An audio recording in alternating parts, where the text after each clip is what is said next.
کہ ان کے سر پر چوٹ آئی ہے. اچھا. کہ سر پر زخم ہے، مجھے اطلاع ملی ہے. اس لیے میں جاننا چاہتا ہوں کہ ان کی کیفیت کیسی ہے.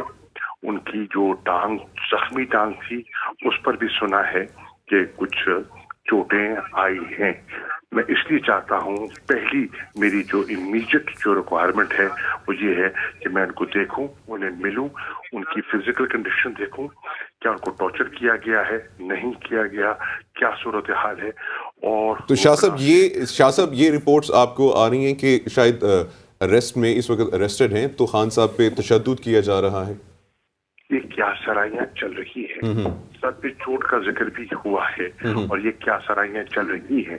یہ کیا سرائیاں تبھی دم توڑیں گی جب مجھے رسائی دی جائے گی اور میں مل کر اسیس کروں گا، ان کو مل کر ان کی جو ہے ان سے ساری روایات سنوں گا. اس لیے میں مطالبہ کر رہا ہوں معاملات کو سدھارنے کے لیے وکلاء کو، اور مجھے رسائی دی جائے.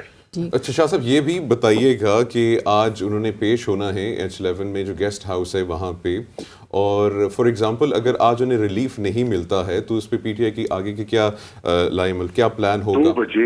2 بجے میں نے میٹنگ بلا لی ہے. وہاں جو ہماری کمیٹی خان صاحب نے تشکیل دی تھی اس کی میٹنگ بتائی ہے، اور آج کی صورتحال وکلاء سے مشاورت کے بعد ہم اپنا لائحہ طے کریں گے.